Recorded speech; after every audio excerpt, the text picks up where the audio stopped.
E aí, pessoal, como é que vocês estão? Estamos aqui para mais um vídeo, dessa vez a continuação do livro Economia numa Única Lição. Dessa vez no capítulo 6, a gente vai falar de crédito, de empréstimos, no geral de incentivos do governo. Então, antes de começar, eu peço que você, mais uma vez, não se esqueça de se inscrever no canal, deixar o like e compartilhar esse vídeo com alguém que você entenda que tenha interesse nesse tipo de conteúdo, tá bom? Então, começando o capítulo, eu tenho que falar de uma coisa que é talvez óbvia para algumas pessoas, mas não. Mas da mesma forma que é, intervenções do governo na economia são tratadas de uma forma um pouco mais simples e de uma visão mais fácil de ser vista, as intervenções, no mercado, elas são maléficas. Mas também, uma coisa que não é tão óbvia nesse caso, é que os benefícios e os incentivos do governo, eh, à economia, às empresas também são maléficas. E aí o capítulo, de hoje vai falar exatamente sobre isso, sobre não exatamente só sobre como as restrições que o governo faz no mercado são maléficas, mas também que os benefícios podem prejudicar e geralmente prejudicam a economia. Então, começando a falar, sobre esses problemas, a gente tem que entender que, sempre que o governo vai, eh, fazer alguma coisa, na verdade, ou ele cria um problema para ele mesmo resolver, ou ele tenta resolver, entre aspas, um problema que na verdade não é, não é a forma mais inteligente de ser resolvido, como por exemplo, como gerar mais empregos, gerando mais crédito e fomentando mais a economia.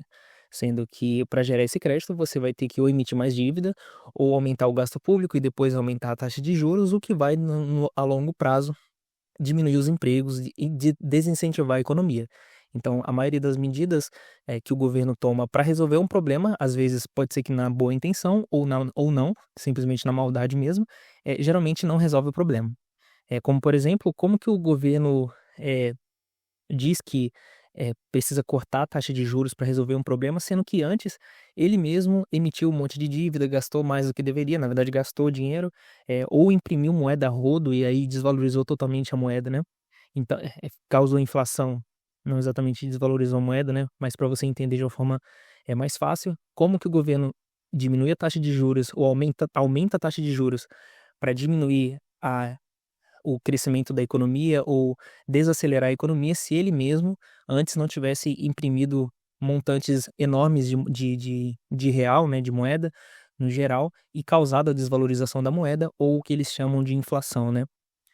Então, em matéria de incentivo governamental, o governo ele age exatamente desse jeito. O mercado ele nunca vai estar no nível ideal, ou seja, tudo que o mercado faz, que as pessoas fazem, ou vai estar abaixo do que deveria ou acima do que deveria, porque foda-se, porque o governo disse que sim, e aí ele tem que entrar para resolver de alguma forma. E aí, como a gente, eh, vai falar de coisas simples como, eh, incentivos como o Bolsa Família, o ProUni alguma coisa, parece ser uma forma um pouco mais simples, porque está no nosso dia a dia. Agora empréstimos para empresa, essas coisas, a maioria das pessoas que trabalham no dia a dia, um cara que bate cartão, CLT, ele não presta muita atenção. Mas o crédito, da mesma forma que outras mercadorias, ele é escasso. Então ele tem um nível que você pode emprestar em detrimento de emprestar para outras pessoas. Aquela questão do trade-off, né, de você fazer alguma coisa e não poder fazer outra, como por exemplo, eu tô gravando esse vídeo, mas ao mesmo tempo que eu tô gravando esse vídeo, eu não posso estar jogando bola na rua, eu tenho que fazer ou uma coisa ou outra. Com crédito é a mesma coisa. Então, para eu emprestar para A, eu preciso deixar de emprestar para B, ou emprestar menos para B, ou emprestar mais caro para B. E aí, com relação a empréstimos, você tem um empréstimo privado e um empréstimo público. O empréstimo privado, você pode ser um agiota, você pode ser uma pessoa que faz um contrato, alguma coisa um pouco mais formal para uma outra pessoa física ou para uma empresa, ou você pode ser um banco mesmo que empresta ou alguma instituição financeira que faz empréstimos. Esse seria o empréstimo privado. E nesse caso, a empresa privada ou você como pessoa física vai ter o que perder, então você vai tender a ser o máximo responsável possível.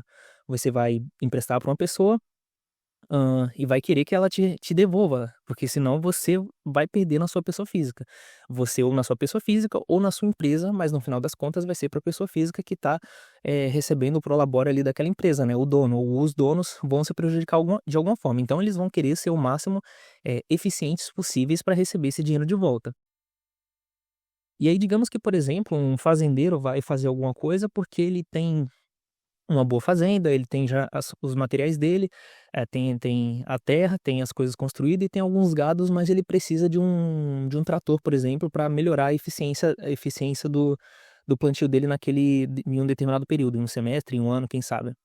Então ele vai lá e faz um empréstimo, eh, compra esse maquinário para fazer toda a empreitada dele ali, para depois ter um retorno melhor e ter mais retorno, né, na fazenda dele, na empreitada dele, e pagar depois esse empréstimo, a troco de juros, é claro. Então, o fazendeiro nesse processo conseguiu ter mais produção, ganhar mais dinheiro, ao passo que o emprestador, né, o banco ou a pessoa física que emprestou para ele, vai ter os juros. Só que isso, digamos que todo mundo fique totalmente adimplente, né? Ele faça tudo da forma perfeita. Pegue o trator, produza mais, depois vá lá e pague tudo certinho para o emprestador. Só que nesse caso, vai existir essa pessoa A, que era o fazendeiro, e a pessoa B, que seria uma pessoa que também quer crédito, mas nunca teve nenhuma relação, de produção, ainda não tem um histórico bom financeiro, ou o contrário, tem um histórico ruim, né. Então essa pessoa A vai ter o crédito e a B não vai ter, ou vai ter menos valores, né, menores valores aprovados para crédito, ou vai ter a mesma quantidade, só que com juros maiores para compensar o risco desse emprestador privado, né. Do contrário, o empréstimo público, e aí que o governo entra, seria de fazer empréstimos mais baratos ou empréstimos, qualquer tipo de empréstimo, para a pessoa B, que seria as pessoas que não têm capacidade. E por que que eu digo isso? Porque o governo, em vários campos, ele empresta como se fosse um banco privado. Tem todas ali as análises e tudo certinho, porque também o banco privado ele não pode ser inadimplente 100%, né. Você tem o Banco do Brasil, o Caixa, né, alguns bancos aqui no Brasil que também têm eh, boa saúde financeira e que até são melhores do que alguns privados. Só que a gente não está falando de banco privado, a gente só de banco privado, a gente está falando do governo no geral. E o governo tem BNDES, tem, Minha Casa Minha Vida, tem várias coisas assim, que nesses casos, aí a gente já muda. E eu tô falando do Brasil, mas você pode olhar para qualquer país do mundo, né.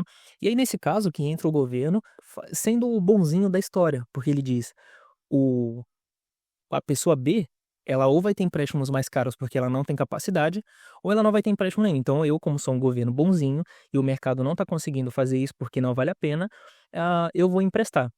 Então eu vou beneficiar todo mundo.